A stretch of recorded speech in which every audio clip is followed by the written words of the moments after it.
Hello, everyone. Welcome to today's episode of Fearfully and Wonderfully Me.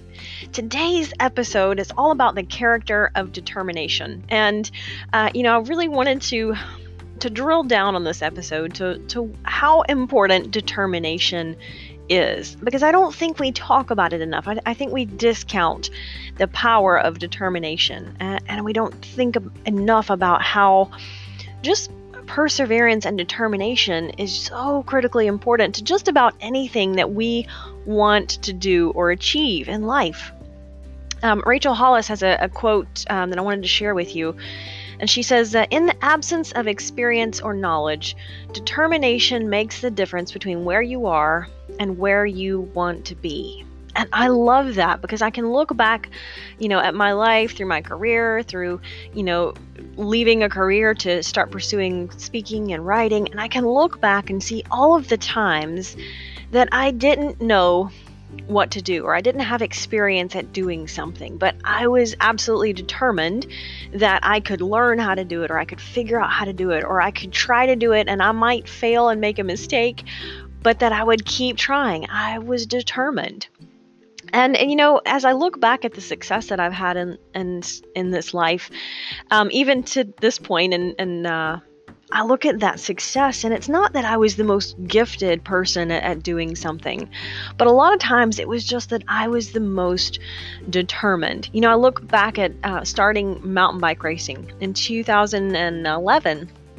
I ran my very first marathon, and 2 weeks later, I had the very first mountain bike race. I was training for this marathon, and really I wasn't very good at running, but I had to go to get a coach and hire a coach to help me run more efficiently. And I'd put a lot of time and effort into wanting to run this marathon, and I was working for it and training for it. And just a couple weeks before the marathon, my husband Max said, "Hey, let's do some mountain bike racing," because we were into mountain biking a little bit, or probably he was more than I was at that point, because he would literally say, and it was true, that I wouldn't ride the bike off a curb if we were riding down the sidewalk. I would look for a driveway or something, or I'd get off, but I would not ride the bike off of the curb. And so when we would go mountain biking, a lot of times he was biking and I was getting off to pull my bike over stumps and around rocks and roots, or places that I couldn't pedal. And so I wasn't really good at running, but I had improved, and I'd worked for it, and I was getting ready to run this first marathon.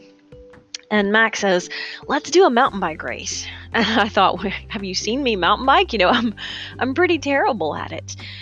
But I was like, okay, I'll give it a shot. So 2 weeks after my marathon, we did the first mountain bike race, and it was kind of a mess. It had rained for like 12 hours leading up to this race, and 12 hours of rain equals, like, I think 12 inches of mud. It was terribly muddy, and the trail was slippery, and it was still raining even at the race. And I have a picture. In fact, it's my desktop picture to this day on my computer, on my Mac.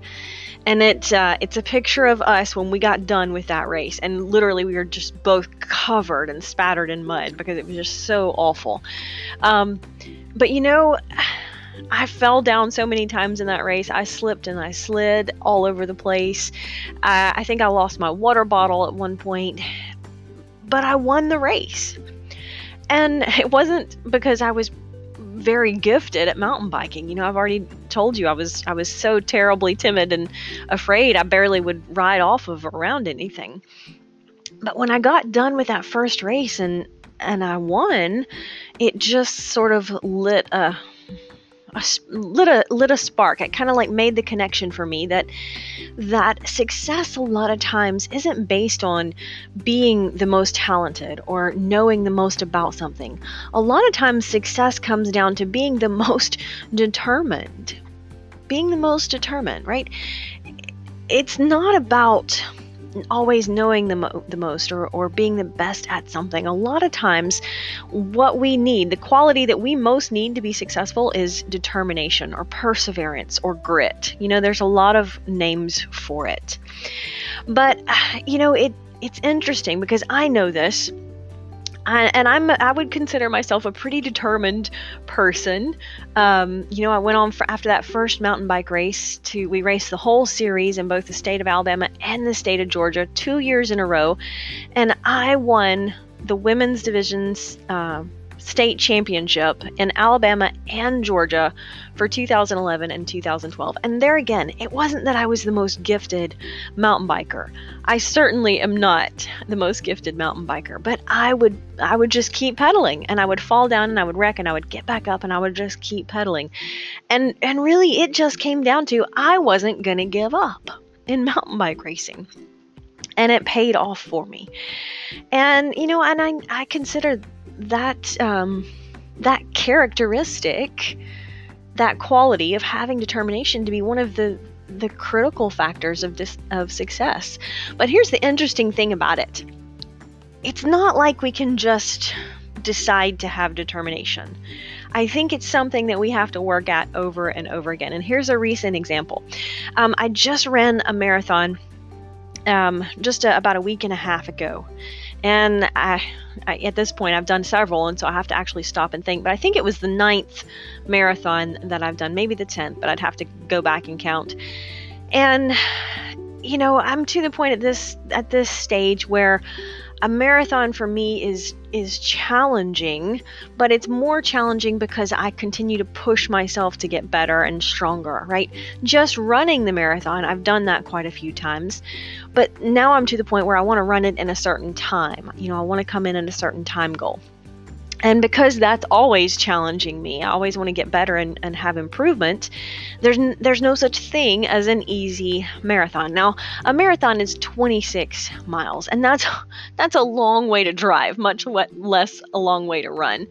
So, just going the distance and covering it is a great feat in itself. But this past marathon, I really set a very aggressive time goal for myself, and I knew it was very aggressive, but I'm kind of an overachiever, and if I'm going to do something, I want to do it better than I did it last time, and bigger, and there's no such thing as go big or go home. It's go big, and then you can go home after you go big, right? So that's just kind of my personality. And so this marathon and I trained for it, I had definitely put some time into running and working to get stronger, but I knew that the goal I gave myself was pretty aggressive. We got up the morning of the marathon, and Mac asked me, because he wanted to know what time he should expect me to be done, and because he always tries to meet me at the finish line. And so he just said, well, what's your time goal? What are you looking at? And so I said, well, you know what? I'm hoping to come in at this time. I said, I know that this is really aggressive, but I'm going to go out that way and start the race at that speed and that time goal, and just see, how close I can come.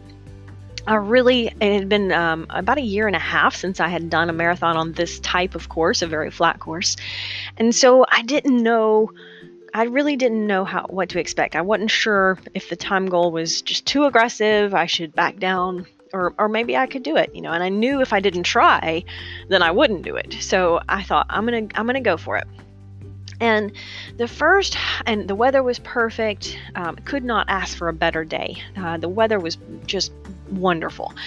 And the first half of the race, I really felt good. I was, clicking along with the pace group, and it's one of those stories that if you haven't run a marathon, or you're not a runner, you don't really understand how someone can look down and see 9 miles have passed, and you just hardly feel like it's been 9 miles at all, like they've just happened. It was that easy.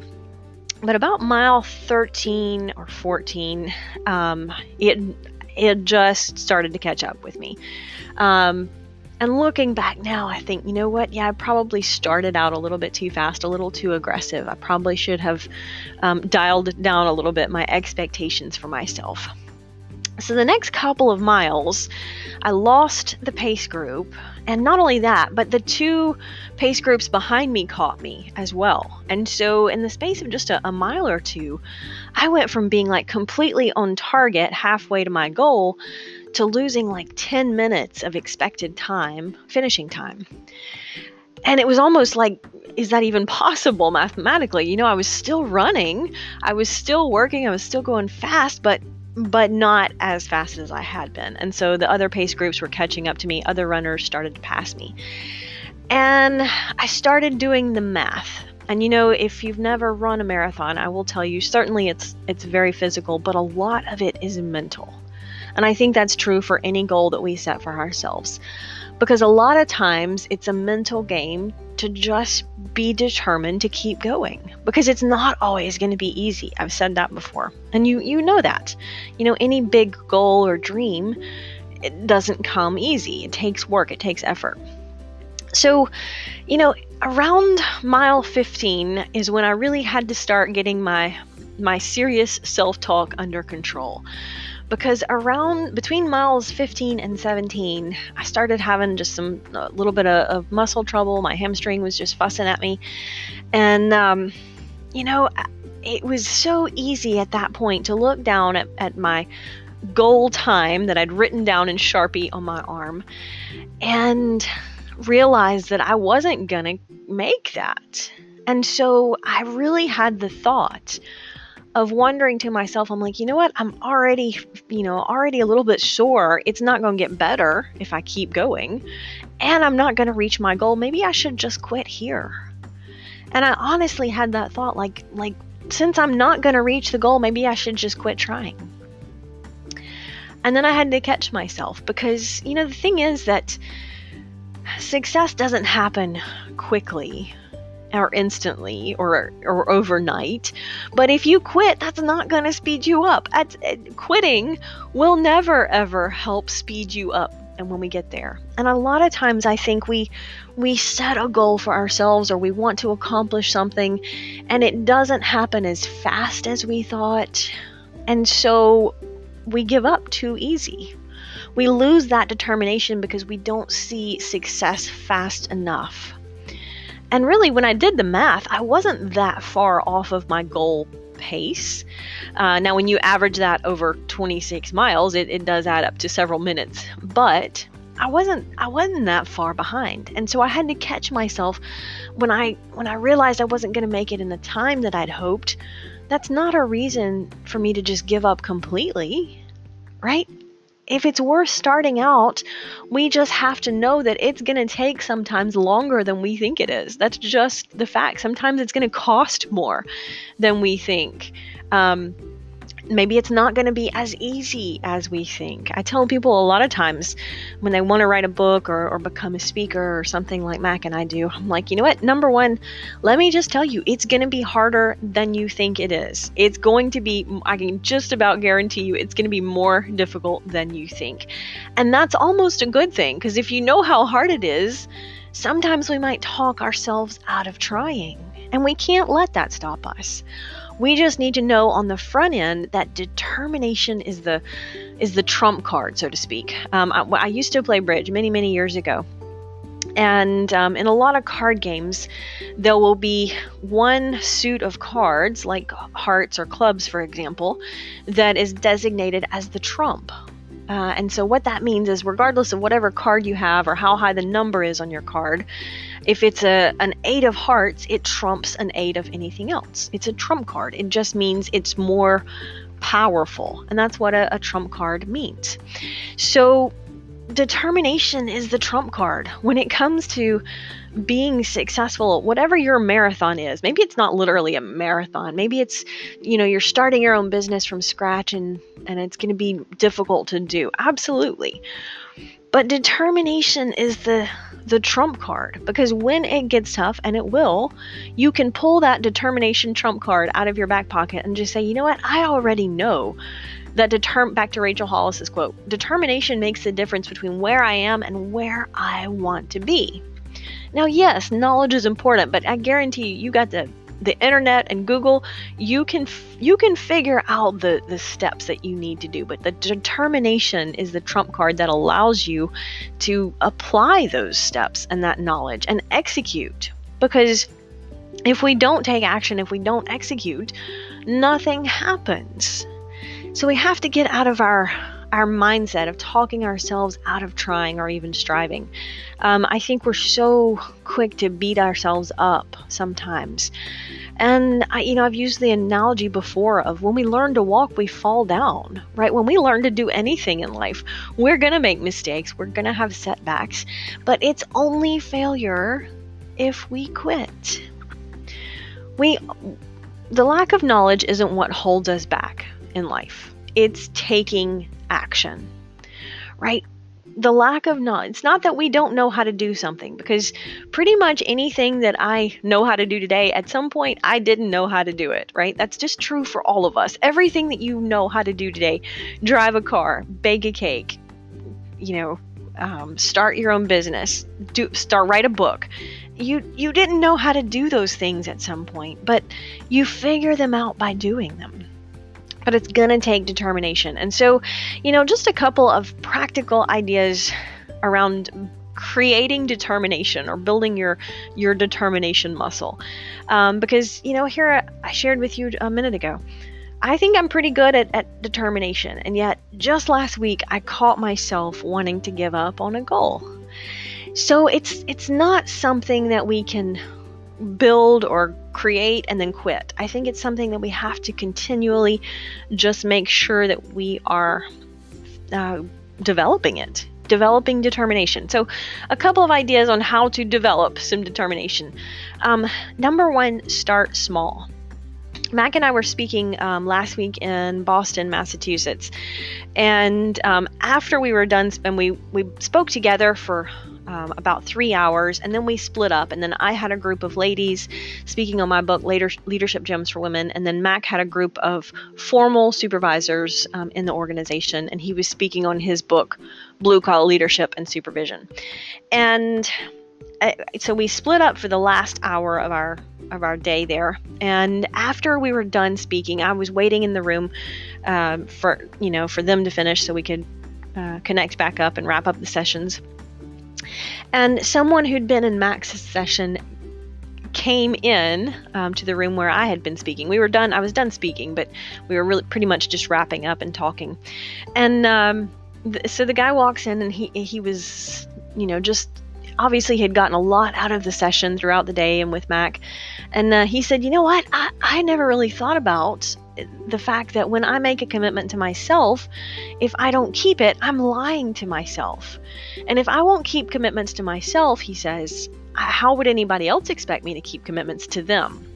And Mac and I talk about that a lot, because integrity with ourselves is so important.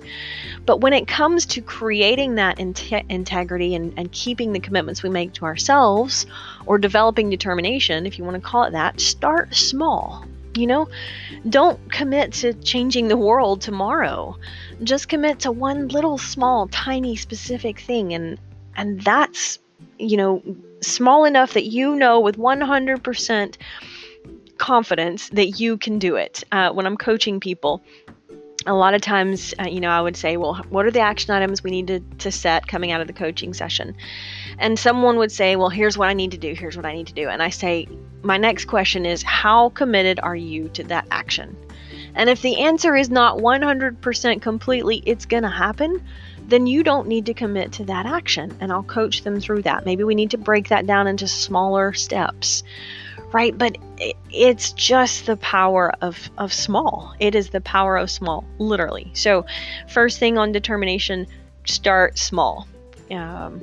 It's like teaching horses to jump. They teach them on low fences first, and then they gradually get bigger and bigger, like any of us. Start small. And then the second thing about developing determination is figure out what helps keep you accountable. I know for me that writing stuff down, and probably for most of us, in fact, I've read that when we are writing down a goal and we are specific and definite about it, we are 300% more likely to achieve it. 300% more likely. So, and I know that's true for me. If I write something down, that's why I talk about the power of a morning routine in my motivational planning journals, where I just take a few minutes of the day to write down the 3 things that are most important to do. because writing them down helps keep me accountable. I've committed them, by writing them down. Maybe for you, it's getting an accountability partner. Maybe it's getting a gym buddy. Maybe it's telling, your coworkers what your goal is. But figure out what works best for you in helping you be accountable. We're all different. We have different personalities. And so you might not want to journal something down. That might not work for you. But maybe telling somebody else about it is the way that you hold yourself accountable. But figure out what works best for you, and then just do it. Just do it. It comes back to that. At the end of the day, determination is simply the decision and then the action to back it up. Until next time. Start increasing your influence and maximizing your potential with Ria's audiobooks. Available at audible.com, amazon.com, and iBooks. Please visit riastory.com to learn about Ria's books, resources, speaking, and training programs. Thanks for listening.